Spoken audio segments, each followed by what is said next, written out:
So, this is how it begins. Not with a flashy trade alert splashed across every sports headline. Not with a tearful retirement announcement that closes a chapter in history.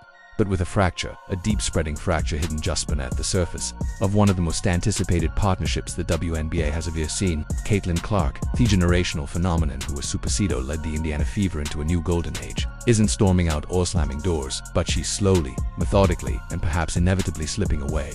Not with a bang, but with a quiet, relentless rumble of discontent that's been building for weeks. May badmints. And if you've been paying attention, you already know this story isn't just about basketball. It's about Budigos clashing behind closed doors, trust being chipped away piece by piece, and fan base watching their dream season turn into a slow emotion unraveling from the outside. It still looks polished, still looks like the fairy tale everyone wanted to believe in, but behind the curtain, something is breaking. And once it shatters, there may be no putting it back together. It started subtly, almost invisibly, like hairline cracks in glass. You only notice when the sunlight hits them just right. Early in the season, the chemistry seemed untouchable. Caitlin Clark was dropping dimes, hitting deep threes and electrifying the crowd, while the Indiana Fever were being painted as team destined to reclaim glory. Butte inside that locker room, the smiles didn't always match the story. Whispers started to swirl. Was Clark really buying Gembrist as the leader, or was she just a headline to sell tickets and jerseys? Teammates began having quiet sight. Coaches adjusted rotations in ways that raised eyebrows. And suddenly, Clark's minutes and shot attempts were scrutinized like never. It wasn't open warfare, but it was a slow, grinding tension that you could feel if you looked close enough. And for someone as fiercely competitive as Caitlin, every small slight, every subtle shift in tone, every unexplained decision from the coaching staff felt like a signal, one that maybe she wasn't as valued as she thought she would be. The real turning point came when this spotlight that once seemed like ableism started to feel like a weapon. Every missed shot, every turnover, every lapse, no matter how small, was amplified under the crushing weight of national attention. Instead, offering around her, some in the organization seemed to feed off the narrative that Caitlin wasn't adjusting fast enough to the pro game.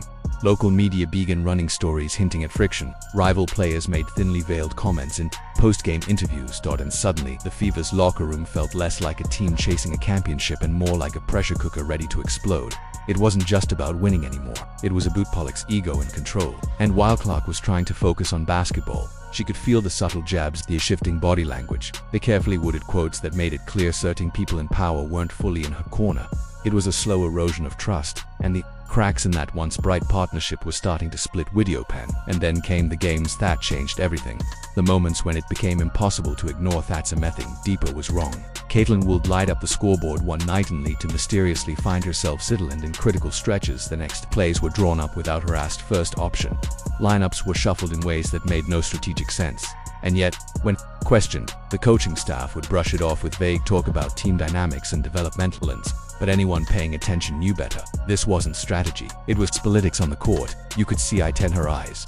The frustration of a player who knew she was being handcuffed. The quiet anger of realizing the same people who once celebrated her arrival were now second-guessing her every move. Off the court, the tension was thick enough to cut with a knife, with subtle whispers circulating about disagreements and private meetings that didn't stay private for long. The Indiana Fever's golden era wasn't by.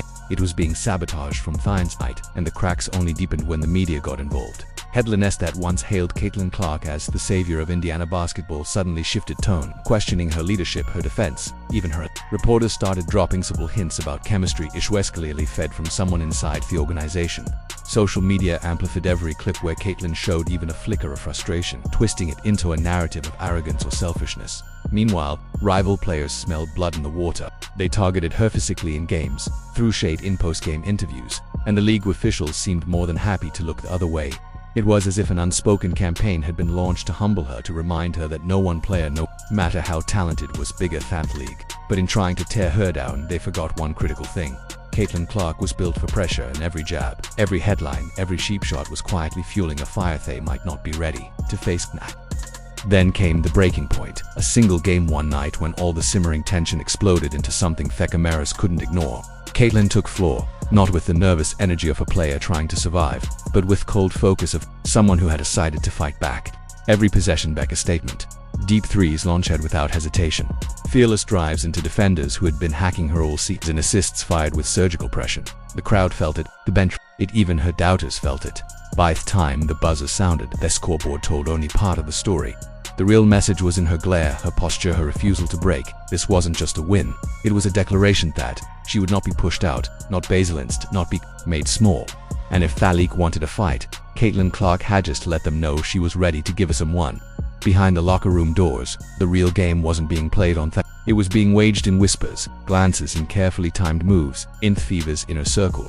Veteran voicewar once embraced Caitlin as the savior were now treading lightly, calculating which side of the locker room they stood in the front office. Caught between appeasing their star rookie and keeping veterans happy, began making subtle adjustments that spoke volumes. Practice seed rules were shifted, play calling leaned toward sharing the load, which in reality meant less control in Caitlin's hands. Even the seating arrangements at media events seemed strategically altered to prevent her from owning the spotlight completely. The veterans, sensing a shift in power, weren't just playing the season. They were playing politics, testing how far they could push without outright mutiny, an Intha's chess match of egos. Caitlin wasn't only queen on the board, but she was one everyone was quietly meant. The tension didn't just stay in Fever's orbit. It began spilling into the WNBA's broader landscape.